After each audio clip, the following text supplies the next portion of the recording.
Je vous ai fait venir en cette journée qui ne finit pas, parce qu'il y a un assassin parmi nous. La victime est encore fraîche. En fait, elle est toujours là. Un film plein de potentiel, maintenant réduit en cendres pour un plaisir basique, bien loin de ces jeunes années ambitieuses. Et aujourd'hui, nous allons savoir qui parmi vous est responsable de ce massacre. Excusez-moi là, vous êtes sûr que c'est vraiment nécessaire de faire une enquête? Parce que ça paraît un peu évident là, non? Faut corriger, faut couper, faut remonter, faut tout couper. Ça peut être plus joli. Coupez, cut, recoupez.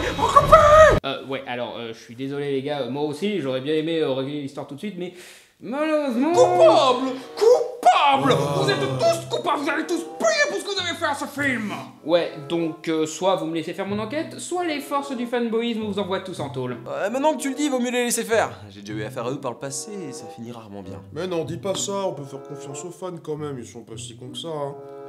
T'es au courant qu'ils te reprochent d'être sexiste pour avoir donné une histoire de stérilité à la veuve noire et un gag Lovina sur Flash qui finit sur Wonder Woman? Il n'y a pas de preuve que c'est moi qui ai fait ce gag. Aussi, t'avais pas fait des méchants fanboys dans la saison 6 de Buffy? Oh, mais c'était il y a longtemps, j'ai cru qu'ils auraient changé depuis. Tu vas payer pour avoir raté le film!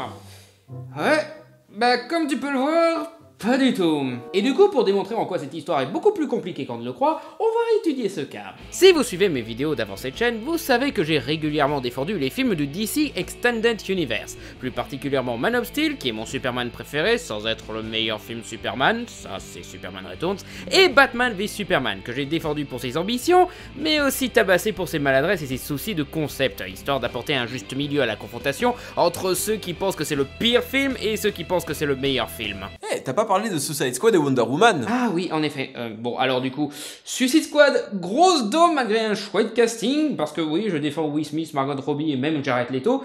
Et Wonder Woman, probablement le mieux mené du DC Extended Universe, même si c'est moins impactant que Man of Steel, c'est mieux développé, mieux raconté. Et donc, Justice League, toujours réalisé par Zack Snyder, est raté. C'est pas le pire film de tous les temps, c'est même moins pire que Suicide Squad. Le film peut être vu comme un film divertissant avec des personnages sympathiques et des scènes d'action fun avec quelques bonnes idées visuelles, mais qui manque de percutants, surtout comparé au précédent film, en plus d'une narration tellement accélérée que l'histoire et les personnages sont limite bâclés. Ou en plus court, c'est un film Marvel. En fait, si le film intéresse réellement les cinéphiles et geeks, c'est pas tant pour l'adaptation d'une célèbre Dream Team de super-héros ou pour être le meilleur film de super-héros du monde, non! C'est pour le bordel qu'a été la production de ce film. Un projet de diptyque annulé, des décisions artistiques dégagées ou imposées, changement de réal, devoir faire en un film une réunion à la Avengers qui lui fut préparée en 5 films, c'était un sacré bordel pour finir ce film. Et du coup, les fans ont cette idée que quelque part, un grand film pouvait en sortir, mais que l'accumulation des soucis de production ont tout foutu en l'air. Donc essayons de comprendre comment on en est arrivé là, en étudiant chaque suspect. À commencer par vous. Non! Ce film il est pas mauvais à cause de ma moustache! Je l'ai rasé il y a longtemps, alors arrêtez de me faire chier avec ça, bordel de merde! Arrêtez! Ouais, sérieusement. Il y a des gens qui résument tous les défauts du film à la bouche Paul Express et d'Henry Cavill pour cacher une moustache que l'acteur s'est laissé pousser et qui n'avait pas rasé pour tourner les reshoots exigés par la nouvelle organisation du film, car ça faisait partie de son personnage dans le prochain Mission Impossible. Et au vu de la bande-annonce de ce film...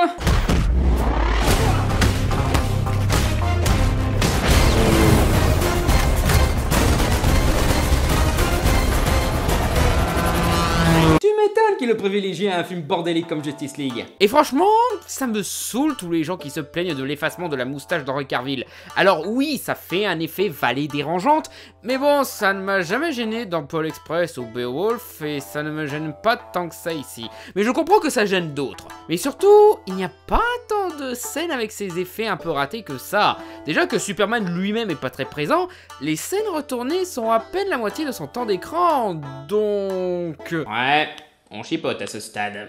Surtout que, niveau incruste moche durant les reshoots, Aquaman est pire. Parce que la longue chevelure d'Aquaman fait très perruque et mal préparée durant les séquences de reshoot. Et aussi... Bah, si vous regardez mes vidéos, vous savez que les cheveux comme ça s'incrustent mal devant un fond vert. premier prochain épisode il dégage. Peut-être que c'était de l'argent dépensé pour rien, que les FX utilisés sur cette putain de moustache auraient pu être utilisés pour peaufiner d'autres FX limites du film. Certes, mais ça reste débile de résumer tous les soucis du film à une moustache. Surtout qu'on oublie le vrai problème de cette histoire. Qu'il y a eu des reshoots pour commencer. Exactement, ce qui nous amène à notre prochain suspect, vous. Ah, bah écoutez, je vous arrête tout de suite. Je sais que je me suis raté.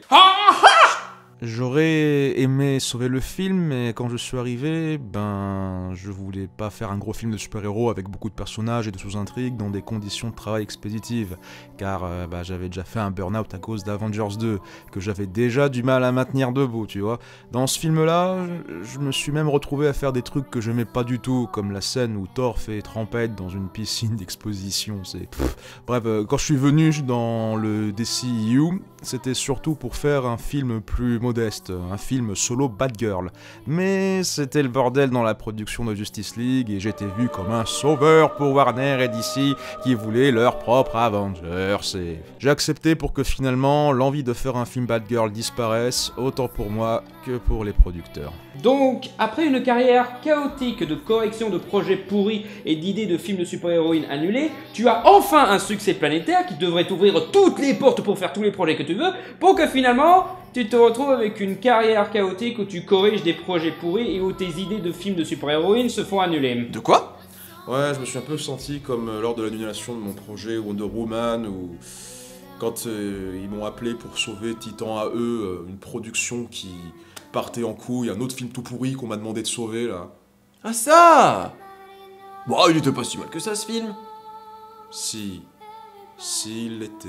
Pour en revenir à Justice League, j'ai même pas cherché à le cacher. Je veux dire, le générique d'ouverture, c'est moi qui ai choisi la chanson, parce qu'elle résume parfaitement l'état de désespoir qu'était ce film. J'ai même mis un plan qui résume mon ressenti sur ce film. J'ai essayé. I tried. Mais même sur Twitter, je le cache pas, j'ai même liké un tweet qui disait que Steppenwolf était l'un des pires méchants de films de super-héros. Waouh, vache. Ouais, donc du coup, je me dédouane totalement de la situation. Je veux dire, je sais que j'ai sûrement aggravé la situation encore plus, mais... C'est marrant parce que moi je trouve que t'as plus amélioré le film qu'autre chose. Quoi? Ouais, tout ce que Joss Whedon a apporté n'était pas mauvais. Son humour n'était pas forcément au mieux, certains plans étaient moins inspirés que Zack Snyder, et on perd le percutant des précédents films. Certes, ce sont des soucis plus ou moins directement liés à l'intervention de Whedon. Mais il a apporté pas mal de bons trucs. La scène avec les gosses qui interviewent Superman, c'était une très bonne scène. En fait, toutes les scènes rajoutées de Superman font quelque chose de nouveau pour le personnage de la trilogie de Snyder, le rendre attachant. C'était un gros souci avec Man of Steel et Batman v Superman. Le manque de développement de personnages qui se limitent souvent à des figures mythologiques plus que des humains touchants. Ouais, ça a toujours été un handicap chez moi. J'adore Superman, mais j'ai toujours eu du mal à partager ma passion avec ceux qui ne l'ont pas déjà. Du coup, j'étais plus fasciné par Superman que par Clark Kent. Là où vous, Whedon, vous avez un style d'écriture qui rend vos personnages de suite attachants. Ça a même un peu corrigé le problème intrinsèque du film Justice League, à savoir apprendre à connaître ces personnages qu'on n'a jamais vus avant ce film Réunion. Flash devient vite attachant, Batman a des moments étrangement mignons quand il essaye de sympathiser avec le groupe, genre son sourire quand Flash accepte direct d'entrer dans la ligue, ou quand il essaye de demander un truc à Aquaman, qui lui est charismatique, même Cyborg, le personnage dont j'ai jamais compris l'intérêt de le mettre dans la Ligue des Justiciers. Oui, je sais, il est aussi membre de la Justice League dans les comics, mais maintenant les comics, je comprends pas qu'est-ce qu'il fout là, il fait juste tâche. C'est parce qu'il est black, c'est ça? Non, parce que si t'avais pris John Stewart en Green Lantern ou Martian Manhunter joué par un acteur black comme le font toutes les séries et adaptations actuelles, et ben là je l'aurais accepté parce que ces personnages-là, ils sont iconiques. Et ben même lui était bien développé et est un personnage sympathique. Même les trucs qu'on peut supposer que c'est Whedon qui est responsable, comme le changement du ciel apocalyptique durant le final, sont de bons plus. Je suis même prêt à parier que c'est lui qui a écrit le seul bon dialogue de Steppenwolf. Nous avons tous une famille. Mais enfin, pourquoi tout le monde me répète cela? Ou même la scène sauve une personne, tu sauras quoi faire après. Des tas de petits trucs très Whedoniens qui renforcent le script, l'histoire et les personnages. En fait, le seul truc qui serait apparemment dû à Joss Whedon que je serais prêt à critiquer, c'est le remplacement de Jackie Ansel, le compositeur de Batman v Superman et surtout de Mad Max Fury Road, par Danny Elfman. Quoi? Mais il est où le souci? Il est très bien, Elfman. Il l'était. Mais maintenant qu'il a fait la musique de 50 nuances degrés, je sais pas, il a perdu son talent, il fait de la musique encore plus insipide que du Alexandre Desplat. Même Tim Burton veut plus de lui. Et puis c'est sans parler de cette interview. Ça m'énerve quand les suites n'utilisent pas les thèmes musicaux des précédents films. C'est pour ça que j'ai utilisé absolument aucun thème de Man of Steel et Batman vs Superman, ce qui vient totalement de contredire ce que je viens de dire. À la place, j'ai mis la musique du dessin animé Batman et la musique du premier film Superman. Ce qui n'est absolument pas les premiers thèmes qu'on a fait pour ces personnages, mais... Et pour Flash, j'ai pas utilisé du tout la musique que j'ai fait pour lui dans les années 90. À la place, j'ai mis la musique que j'avais fait pour Hulk. Je sais pas pourquoi. Et pour Superman, j'utilise sa musique dans les moments particulièrement glorifiants, comme quand il devient ma boule ou qu'il fait un gag nul. C'est fini, c'est fini. Est-ce que tu viens de tuer Danny Elfman? Espèce de monstre! Mais pourquoi vous l'arrêtez pas, lui? Oh, c'est juste l'assassinat d'une vieille légende de la musique de film. Il y a pire. Genre vous qui massacrez un film en rajoutant de l'humour alors que le film se voulait sérieux. L'humour était là depuis le début en fait. Ah bon? Revois-toi les premières bonnes annonces, avant que j'arrive dans le projet, tu verras que l'humour était déjà là depuis le début en fait. Ok, j'en ai rajouté certes, mais la décision datait de bien avant que j'arrive. Hein. Ils commençaient déjà à faire ça au moment de tourner Suicide Squad et Wonder Woman en fait. Mais là encore, l'intervention de Joss Whedon est due à un problème en amont. Et ce problème, c'est vous. Mais oui, tu as raison. C'est toi le responsable, espèce de fils de pute. Oh, tu nous as abandonnés, voilà. Tu nous as lâchés comme un lâche et tu as resté à ta place quelqu'un de beaucoup moins talentueux que toi. Espèce de sale enfoiré. Non, sérieusement, ferme ta gueule. Qu'est-ce que t'as à dire pour ta défense, hein? Qu'est-ce que t'as à dire pour ta défense? Ma fille s'est suicidée. Oh. Je te l'avais dit de fermer ta gueule. Connard. Ah, c'est vrai que t'es pas connard.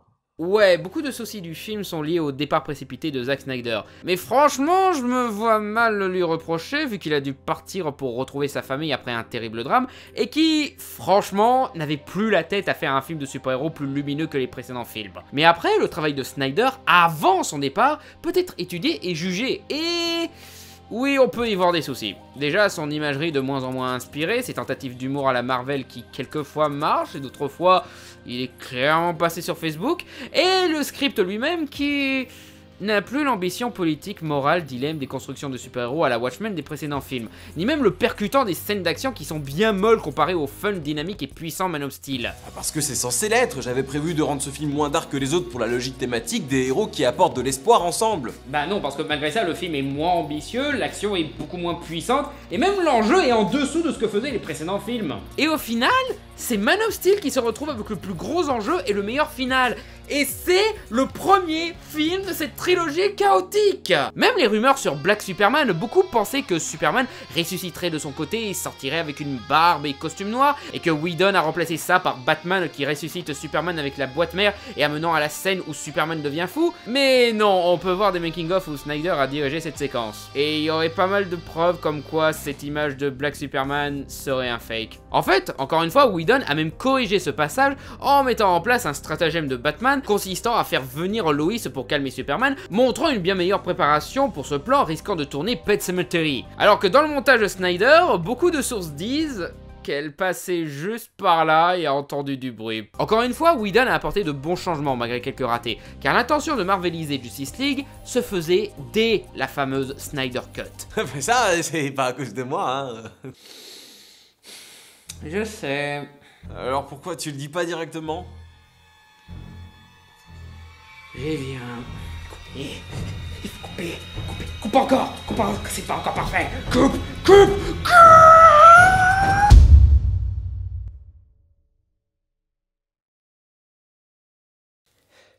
Il est joli ce doigt, mais on peut le rendre meilleur. Laisse-moi le découper.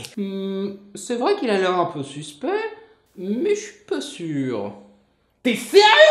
On va arrêter de se mentir 5 minutes et admettre une vérité simple. Les films de super-héros ne sont pas des œuvres purement artistiques qui sont entièrement l'idée d'un ou plusieurs artistes. Ce sont pas des Mother ou des formes de l'eau. Ce sont des commandes. Ce sont les grosses compagnies de bandes dessinées qui sont maîtres de ce qu'on fera de leurs œuvres et les plus grosses compagnies de films qui veulent juste de l'oseille. Ça n'empêche pas des réals talentueux de s'approprier totalement une commande pour en faire leur œuvre, autant en film de super-héros que d'autres catégories de blockbusters, et je suis sûr que Zack Snyder a voulu en faire son œuvre, mais quand le film en question est un pilier d'un univers cinématographique, peu de libertés sont permises, car l'important, c'est pas la vision du réalisateur ou de son équipe, mais le plan. Green Lantern Corp juillet 2020. Celui-là, il sera bien découpé. Flashpoint. Ouais, c'est pour ce genre de conneries que je me suis cassé de Studio Marvel après Avengers 2. Parce que malgré mon envie de raconter une certaine histoire, je me suis retrouvé à suivre les plans des producteurs. Et c'était comment la concurrence? Oh, ben je me suis mis à suivre les plans des producteurs qui copiaient les plans d'autres producteurs. Tu crois que c'était comment? Encore une fois, beaucoup de la simplicité de l'enjeu et de l'intention de faire du film fun et rien d'autre de cet épisode était déjà dans ce que les gens appellent la Snyder Cut. Et connaissant le style de Snyder, il n'aurait certainement pas voulu de ça. Et encore moins foutre deux fins post-génériques car Christopher Nolan, producteur de Man of Steel et Batman v Superman, était parfaitement contre le concept de fin post-générique, car selon lui, ça ne fait pas vrai film. Ça, plus le fait que la vision de Snyder était déjà bien démolie dès la pré-production, donc bien avant qu'il commence à tourner le film. À l'origine, Justice League devait être un diptyque, à savoir un film où tout va mal, Superman devient méchant et rejoint Steppenwolf et provoque la fin du monde que l'on voit dans le cauchemar de Batman dans Batman v Superman, pour qu'à la fin, Flash remonte le temps afin d'empêcher ça, amenant à un deuxième film où la situation est sauvée. Donc la Snyder Cut ne sera finalement pas si différente ça de la Whedon Cut, parce que au final, les deux cuts sont des DC et Warner Cut. Mais même si cette version était différente, la Snyder Cut ne verra jamais le jour. Parce que le remontage perpétuel de cette version a entraîné pas mal de séquences qui sont avec des effets spéciaux non finalisés. Parce qu'apparemment c'était plus important de faire des scènes post-génériques où on efface la moustache de Henry Cavill plutôt que de finir des scènes qui rendent le récit plus fluide. Donc Warner et DC, ils sont pas prêts de dépenser des millions pour finir une version qui ne les arrange pas du tout. Et au final, Zack Snyder et Joss Whedon n'ont été que les instruments d'un plan qui fonce dans le mur. Je veux dire, c'était absurde après Batman v Superman de continuer avec la même équipe, alors que clairement, ils ne voulaient plus de films de ce style au vu de ce qu'ils ont fait à Suicide Squad. Je vais même dire, les mecs veulent tellement faire comme Marvel que je les soupçonne d'être tout contents d'avoir pu se débarrasser de Zack Snyder, juste pour pouvoir mettre le réal des films principaux du MCU. Marvel Studios a beaucoup de défauts et ils comptent plus sur des yes man que des réalisateurs talentueux, ouais, mais eux au moins ils ont une direction créative claire, à savoir créer un univers cohérent qui amènera à un gros événement avec Infinity War. C'est plus du fanservice qu'autre chose, mais au moins il y a une intention de créer et de raconter une histoire de leur part. Mais Warner et DC Comics veulent juste faire comme d'autres films à succès. Au début, c'était reproduire le ton de The Dark Knight, et maintenant, c'est mal copier la tactique Avengers. Ils ont maintenant autant d'intentions créatives que Asylum. Mais surtout, c'est une énième preuve du souci avec les univers cinématographiques. Je l'ai déjà expliqué dans ma vidéo Marvel c'est le bordel, et je le réaffirme avec ce film. L'univers cinématographique est un frein artistique pour teaser des projets de films de producteurs. L'univers Star Wars est celui qui s'en sort le mieux, car grâce au style de J.J. Abrams de lancer une histoire sans connaître sa finalité, et à l'absence de projets de films de réunion ou d'événements touchant tous les spin-offs, les mecs sont bien plus libres de faire les histoires qu'ils veulent, car il n'y aura pas un Infinity War, ou un Justice League, ou un Godzilla vs King Kong à teaser. Mais même là, il y a des divergences artistiques, et un jour ou l'autre, les films de cette continuité bloqueront les ambitions des réals. Comme l'ancien univers étendu en fait. Même dans le MCU, les meilleurs films sont finalement ceux qui s'en branlent de l'univers mis en place et font juste leur histoire. Et donc, le voilà votre coupable. Pas Snyder, pas Whedon, pas la moustache d'Henry Cavill, non, nul autre que DC et Warner qui contrôlaient le projet depuis le début. Toutes les mauvaises décisions artistiques viennent d'eux. Whedon n'a fait que suivre pour faire son film Batgirl, et Snyder n'a fait que suivre pour protéger les personnages qu'il aime tant. Ouais, vous avez raison. Qu'est-ce que vous avez à dire pour votre défense? Mais enfin... J'ai fait que faire ce que vous m'avez dit de faire. De quoi?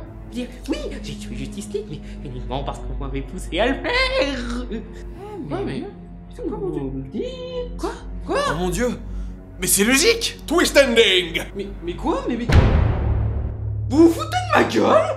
Nous étions partants pour laisser faire Snyder, mais les fans n'ont pas arrêté de critiquer ces films. Alors, comme nous voulons seulement faire des films qui leur plaisent, nous avons dû modifier nos films pour correspondre au mieux à ce que vous vouliez. Vous n'aimiez pas que le film soit si sérieux et sombre? Ok, alors on met plus de blagues et plus de couleurs et plus de fun. On fait même une fin avec des fleurs et tout est joli. You. Vous n'aimez pas le parti pris de la mise en scène avec le cadrage chaotique mais tout de même clair de Snyder? Alors on fait en sorte de mettre le moins de mise en scène possible, quitte à ressembler à un épisode de Arrow ou Flash. Vous n'aimez pas qu'une ville soit détruite durant le combat final?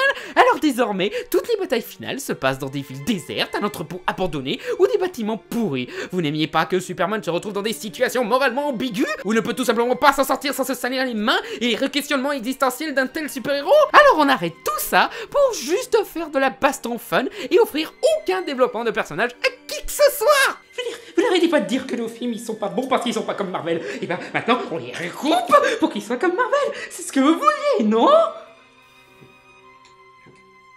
Mais c'est pas ce que je voulais. Je vous assure, je voulais pas ça. Je sais. Je sais que toi, ni aucun vrai fan, n'aurait voulu un film tel que celui qu'on a eu. Ce n'est pas toi le véritable coupable, ce n'est pas toi qui as décidé de retourner entièrement le film et de rajouter des gags bof. Seulement, c'est un problème trop régulier chez les fandoms. Les fans peuvent être déçus et détester quelque chose pour X raisons. Ils vont donc se plaindre, et donc les producteurs y voient un risque de se planter. Et essayent de changer leur production pour caresser dans le sens du poil des fans, souvent proches de l'enfant gâté, car leurs films coûtent trop cher pour prendre des risques. Mais les producteurs ne peuvent pas comprendre. La vérité, c'est qu'ils n'ont jamais compris, car ils ne pensent jamais en sensibilité artistique. Ils pensent en statistiques. Ils ne comprennent pas comment faire un bon film qui plaît. Et Justice League n'est pas le seul exemple de ce problème.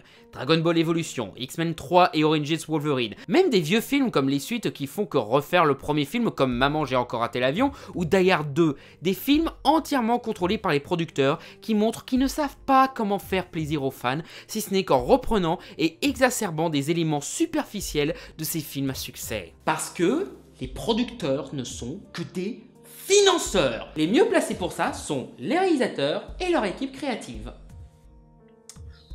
Ou un producteur spécialement cinéphile. Et encore. Et justement, les meilleurs films de super-héros sont faits par des réals qui s'en foutaient que ça allait pas faire plaisir aux fans d'avoir que 5 minutes de Venom, ou que Bane bosse pour Talia al Ghul, ou que le mandarin soit qu'une supercherie. Du moment que ce soit logique avec l'histoire qu'ils veulent raconter et rien d'autre. Il ne faut pas faire de films que les fans veulent. Il faut faire des films dont les fans ont besoin. Mais les fans comprennent trop rarement. Chipotadon fait sur des décisions artistiques intéressantes, font peur aux producteurs qui croient savoir comment régler le problème, alors qu'ils font que suivre un téléphone arabe. Et les artistes perdent de plus en plus leur envie de créer. C'est ce qui est en train d'arriver à Ben Affleck, acteur sous-estimé qu'on a défoncé dès l'annonce qu'il serait le nouveau Batman, alors que non seulement il est excellent dans le rôle, mais en plus c'était l'artiste le plus enthousiaste dans ce projet. Il a même fait venir son scénariste d'Argo pour Justice League et a lancé le projet de film Batman solo qu'il réaliserait lui-même. Et quand on voit à quel point il est excellent réalisateur, il y a de quoi être enthousiaste à l'idée. Et avec tout ce bordel de fans qui ont critiqué l'acteur sans bonne raison, et les producteurs qui ont foutu la merde dans Justice League et le plantage de son excellent Live by Night, Ben Affleck a perdu cet enthousiasme, a laissé la réal à quelqu'un d'autre, et on parle même de remplacer l'acteur. Waouh. C'est trop un fils de pute. Et ça, c'est juste pour un acteur. Imagine des réalisateurs avec des films pleins de bonnes intentions et qui se font massacrer parce qu'ils ont osé changer un truc insignifiant. S'ils apprenaient à être plus attentifs aux intentions des réals, au lieu de trop se focaliser sur une reproduction basique de la licence qu'ils aiment et protègent tant, s'ils apprenaient à apprécier ces films à leur juste valeur, s'ils apprenaient à ne pas se plaindre hâtivement sur Twitter et créer une pression médiatique qui ferait peur aux producteurs qui veulent pas perdre leur argent et interprètent tout de travers, on aurait pu avoir un bien meilleur film Justice League. Pas la Snyder Cut, quelque chose de 1000 fois mieux encore. Donc non, tu n'es pas un assassin. Tu t'es juste pas rendu compte des conséquences de tes actes. Personne ne s'est rendu compte. Tout le monde est coupable et tout le monde est innocent dans cette histoire. Mais du coup, qui doit-on condamner? Personne. Retenons juste la leçon. Au lieu de punir les boucs émissaires, évitons de refaire la même erreur. Il faut tout simplement arrêter d'entretenir ce cercle vicieux où personne n'est gagnant. Et seulement là, nous aurons des films dignes des licences que nous aimons tant.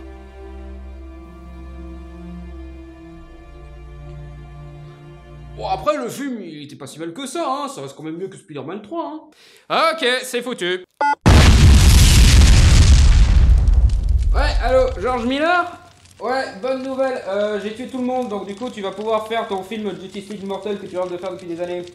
Et puis il a intérêt à être bien parce que moi j'aime bien ce qu'il donne, hein. Merci d'avoir regardé cette vidéo, n'hésitez pas à liker, à commenter et à vous abonner. Et n'hésitez pas non plus à déposer un don pour soutenir l'émission sur mon compte Tipeee, où vous aurez des contreparties comme des badges, des t-shirts ou des choix de sujets pour des petites vidéos. Merci encore pour votre soutien et à bientôt sur Fermez-la.